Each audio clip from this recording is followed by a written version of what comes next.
Nous avons tenu aujourd'hui la première réunion du comité exécutif de la Fédération sénégalaise de football, nouvellement élu lors de l'Assemblée générale élective du 12 août 2017.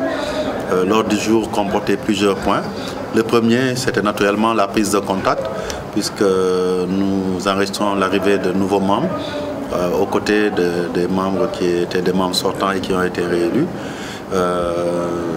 Et sur ce point-là, nous avons fait les présentations et en tant que président, j'ai tenu à féliciter l'ensemble des membres élus et surtout, je les ai appelés au travail parce que je pense qu'aujourd'hui, nous n'avons pas de temps à perdre. Nous avons des matchs importants en vue et surtout, nous avons tous été élus d'un programme lors d'une campagne qui a été très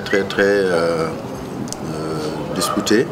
Et donc il est important qu'on se mette au travail et surtout qu'on fédère toutes les énergies, aussi bien au sein du comité exécutif qu'en dehors, pour que tous les acteurs du football s'unissent derrière les objectifs qui sont fixés par les acteurs. Et je pense qu'à ce niveau-là, le message a été bien entendu par les uns et les autres. Nous avons aussi abordé des questions liées, bien entendu, à la mise en place des commissions, pour dégager les grandes lignes des réformes de ces commissions-là. Entre autres, il a été retenu de fusionner la commission des relations internationales et la commission de coordination des équipes nationales, tout comme nous avons décidé de scinder la commission communication, marketing et sponsoring en deux, avec une commission communication et médias et une autre commission marketing et sponsoring. De la même manière que l'idée a été évoquée de faire du football spécifique une commission à part entière et à côté de la commission du football de masse. Donc ce sont les grandes lignes qui ont été retenues. Il a aussi été question de donner plus de contenance et surtout plus d'efficacité à ces commissions qui jadis n'ont pas vraiment fonctionné. Il a été décidé de travailler à bien profiler les membres de ces commissions pour que dans chaque commission on ait des personnes qui aient des compétences avérées mais surtout qui aient la disponibilité et la volonté pour travailler. L'autre question abordée bien entendu c'est plus tard travailler à revoir la direction technique nationale mais aussi les commissions juridictionnelles pour les renouveler au début de ce nouveau mandat-là. Et sans oublier aussi l'administration fédérale qui devrait être la cheville ouvrière du travail de la fédération et qui a besoin certainement de s'améliorer, aussi bien en termes d'efficacité mais aussi en termes de profil et de compétences pour pouvoir travailler de manière plus efficiente. Il a été aussi évoqué bien entendu la possibilité de créer d'autres départements pour impulser une vraie politique administrative à même de booster le travail de la fédération, sans oublier, côté des commissions et de l'administration, les ligues qui doivent aussi travailler à être plus performantes. Nous avons, dans le volet communication, insisté sur la nécessité de donner corps à vraiment un département communication qui maîtrise mieux les outils de l'information, qu'on puisse développer le site internet, et activer aussi tout ce qui est réseaux sociaux pour que la fédération puisse vraiment maîtriser sa communication, qu'on soit proactif, qu'on n'attende pas d'être saisi pour communiquer.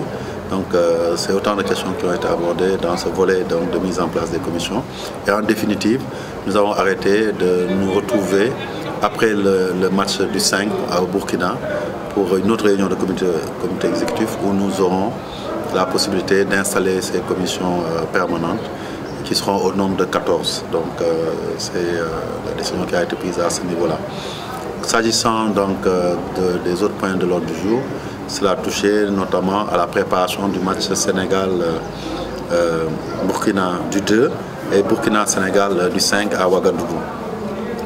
Pour le match du 2 à Dakar, les commissions permanentes de l'ancienne équipe fédérale n'étant plus active, de mettre sur pied une commission ad hoc destinée à préparer et à organiser ce match. Donc certains membres ont été cooptés dans cette commission-là et elle se réunira lundi prochain à 16h30 ici à la fédération pour aborder toutes les questions liées l'organisation du match. Et bien entendu, on y conviera toutes les personnes parties prenantes, que ce soit dans le domaine de la sécurité, dans le domaine médical, dans le domaine de l'infrastructure avec la direction du stade, mais aussi le domaine de la billetterie, de la mobilisation, de l'organisation et toutes les personnes ressources qui pourront apporter leur contribution et bien entendu la communication ont été conviés à cette réunion de lundi. Il s'agira de préparer ce match avec beaucoup de sérieux. C'est un match à enjeu. L'enjeu, il est certes sportif, c'est un match que le Sénégal doit gagner, d'où l'importance de mobiliser le maximum de Sénégalais, même dans le contexte de la fête de Tabaski. Mais aussi, c'est un match qui doit réussir en termes d'organisation et de sécurité. Et aucune mesure ne sera négligée pour que ce soit un succès au niveau sécuritaire et au niveau de l'organisation. Nous avons retenu aussi de reconduire les tarifs des billets qui ont été donc appliqués lors du match Sénégal-Guinée équatoriale, à savoir des prix qui ont été vraiment cassés pour permettre à tous les Sénégalais qui voudront venir supporter leur équipe de pouvoir le faire. Donc la loge est fixée à 50 000 francs. La loge VIP, donc la loge centrale, est fixée à 10 000 francs. La loge annexe latérale, donc l'annexe loge comme on l'appelle communément, est fixée à 5 000 francs. La couverte est fixée à 3 000 francs et l'ensemble de la découverte, donc c'est la découverte centrale plus les virages à 1 000 francs. Donc vraiment des tarifs populaires pour que tout le monde puisse accéder à ce match-là. Bien entendu, on a pris des mesures particulières pour que les présidents de clubs puissent tous accéder au stade s'ils le désirent à titre gratuit, parce que c'est une mesure nouvelle que nous voulons impulser pour que les acteurs du football soient au premier plan quand ils décident de venir supporter leur équipe. Ils seront logés au niveau des tribunes de la loge centrale ou de la loge annexe. Et je pense que c'est une mesure qui est juste parce que très souvent ils étaient en rade lors de ces matchs-là. Donc on les logera, on leur permettra d'accéder au stade au même titre que les arbitres, les anciens internationaux. Et des billets seront remis à ces catégories de personnes pour qu'elles puissent assister à ce match-là, mais aussi pour les autres matchs à venir. Donc c'est globalement ces mesures qui ont été prises, sans oublier la question liée au voyage sur Ouagadougou. On a retenu que dès le dimanche 3, l'équipe s'envolera. Les réservations ont été faites en rapport avec le ministère pour qu'on puisse quitter le dimanche. Et l'hôtel qui a été retenu lors de la visite d'exploration de l'entraîneur Aliou Cissé, l'hôtel a été donc confirmé. Il s'agira de veiller à ce que le ministère verse les acomptes nécessaires pour pouvoir définitivement fixer cet hôtel. Et à ce niveau-là aussi, je pense qu'on a fait la revue des dispositions à prendre. Le regroupement se passera en partie à Saly, donc à l'hôtel Rino, et ils s'entraîneront donc au niveau de Djamba. Et le premier, ils quitteront Saly pour venir s'installer à Dakar, comme habituellement, dans l'hôtel Fleur de Lys. Et ils resteront jusqu'après le match pour s'envoler sur Ouagadougou. Donc globalement, je pense que tout est bien maîtrisé. En réunion lundi, nous affinerons les autres aspects. Et comme je l'ai dit, on a retenu aussi de mobiliser le maximum de supporters.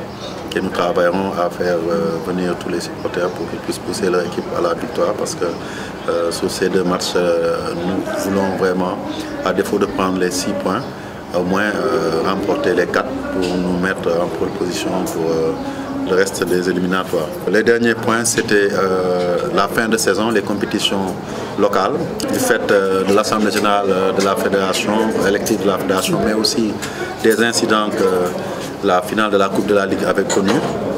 On a eu un arrêt d'à peu près 2 mois. Et il s'agissait de mettre les bouchées doubles pour terminer la saison rapidement. C'est ainsi que les dates retenues pour les finales des différentes coupes du Sénégal, dont on connaît déjà les finalistes.